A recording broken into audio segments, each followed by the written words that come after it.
I had nothing else aside from a couple of things next to my name. I had no idea who I was. I had no idea what I had to offer the world. I had no value of myself. And for the next 2 to 3 years, no one wanted to hire me. I was like, I've dedicated all of this time and effort to like be something, and now no one wants me. And I was like, is this really like, is this it? Is it worth living? Like, should I even be here right now? Like, Weezy out of here. Weezy out of here. Weezy out. Jumped out of a wave right into a daze. It can wreck your life. You gotta think twice. Put it together, the color I like. Know it look better whenever enticed. What were you like as a kid?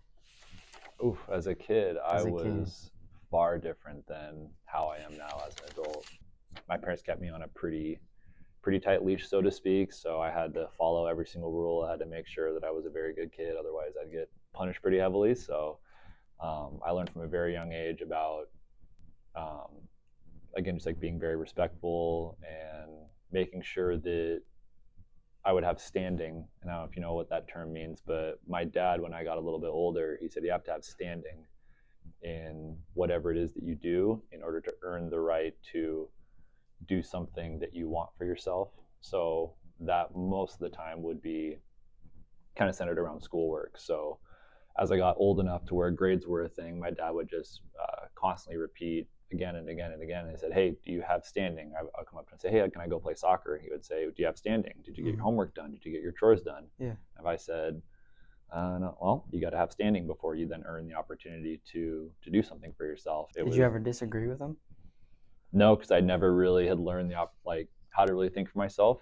I kind of treated what my parents said as gospel, and so I was like, oh, if my parents say this, it must be right. Mhm. And oftentimes they would say things that ended up like coming true or coming to fruition. I was like, wow, how did my parents like know that was going to happen? And so I just, from a very young age, again, just figured, hey, if my parents say this, they must be right. And I kind of followed that. So I took it very literally as a kid. And so I was like, I have to get everything done to then earn and show that, especially to my dad, that, hey, like, you can trust me. I did what you told me to do and what needs to be done. What was your high school and college experience? School is pretty much my thing. It was school, and then on the weekends it was soccer. So I had to dedicate everything I did to school, whatever classes it was that I was taking, the expectation. It was partially motivated from me, but also extrinsically motivated, especially from my father, was that you have to get good grades. And any waking moment was spend it on homework. Once I felt confident in what I got my assignments done. I felt confident before exams. I completed everything.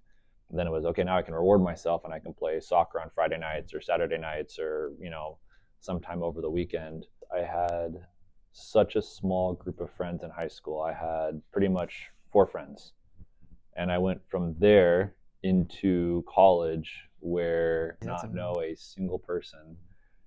It had the degree that I wanted. It was the dream that I wanted to follow. I wanted to be a meteorologist and study the weather and storm chase and do research, all that crazy stuff. And so that was like what I wanted. I had dedicated my life to do when I was like very, very young. I just remember watching something later at night of just like this story of someone that was caught in a tornado and how they survived it. And there's something about it that was just really intriguing to me. And I'm still really interested to this day in severe weather and the science behind it. Yeah.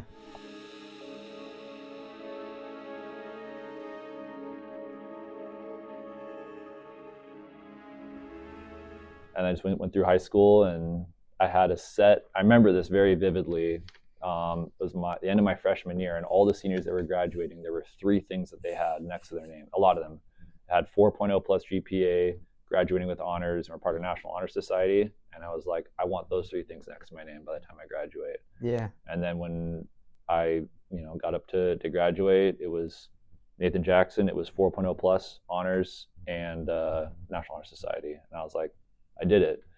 But then so much of my life had been dedicated to just having 3 things next to my name on a piece of paper. And I was like, okay, now what?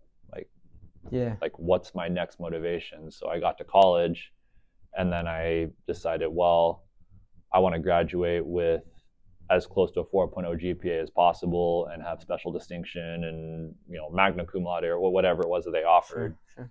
And that was my next motivation. And so I just dedicated the next 4 years of I have to get all A's in everything I do. And then on occasion I would play soccer on the side and navigate friendships and relationships with people. But essentially college was just a mirror of what high school was. I was just in a different state. I was just 2,000 miles away.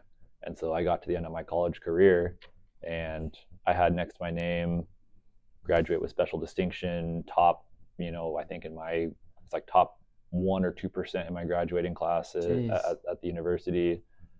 But then what ended up happening was some letters and numbers next to my name became like, that's who I was. All like physically, like who I was just down to a couple of words and a couple of letters. And that had been my entire life up until the age of 22 years old that's it. Yeah, wow.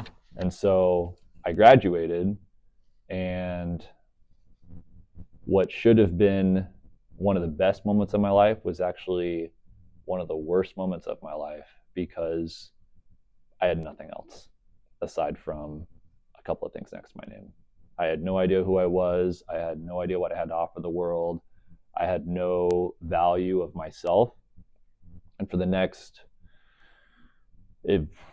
probably 2 to 3 years, I had no direction in life because I couldn't find a job. No one wanted to hire me. I was like, I've dedicated all of this time and effort to like be something, and now no one wants me. And I was like, is this really like, is this it? Like, is this life? And so I ended up being in a pretty dark place for 2 to 3 years. I had some pretty severe depression and was just questioning, like, is it worth living? Like, should I even be here right now? Like, and so it was pretty bad. But I was able to take some time to focus on myself and then find, like, just to work through it all and what the root cause of everything was.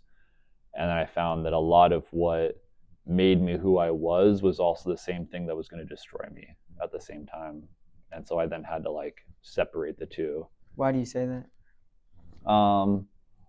Because everything that I was doing, what I thought was for myself, was actually for others, to try to impress others or to show others that I had value. But I was not even like showing myself the respect that I deserved or to show that I have value. Yeah. It was all outward, like, hey, like, look what I did. Are you happy now? Like, are you glad that I was able to do this? Are you happy, rather than am I happy with what I was able to accomplish? In your opinion, where do you think that, where did that stem from? I think it stemmed ultimately from how impressionable I was as a kid and how high a regard I held my family, and especially my dad. My dad is essentially like, if I had to think of like who was like a strong man, my dad would be like the image that I would have in my head. And so everything I did was to show that like I was worthy or that I was like a good son. Yeah. And so all of that ultimately was, graduate, like, yeah, you proud of me now, Dad? Like, I showed that I could do it. Mm-hmm. But as a result, it was like, yeah, okay, like I'm showing him, I'm proving to him like I'm worthwhile, like you can trust me. Yeah. Because he was pretty hard on me, which was fair, because if he wasn't hard on me, I have no idea like the direction I would have gone, and I probably would have gotten involved in things I shouldn't have gotten involved in. I don't think I would have been as driven as I am today. Mm-hmm. So he instilled a strong work ethic, a drive, a motivation to be something and to show that you have something. And so it took me those couple years after I graduated from college to then separate that I can still have an internal motivation for what it is that I want to do, but I'm not doing what I'm doing to please others. I'm doing it because it brings me joy.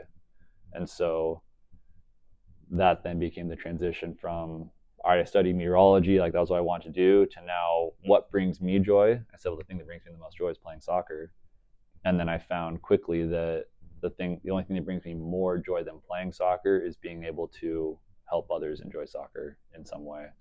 And so now for the last 5-6 years, I've just been working in soccer full time, and that's the passion I have for myself. Nate Jackson, thank you for your time. Appreciate it. It's Thank great you. talking to you. Great talking to you I too. really do appreciate it.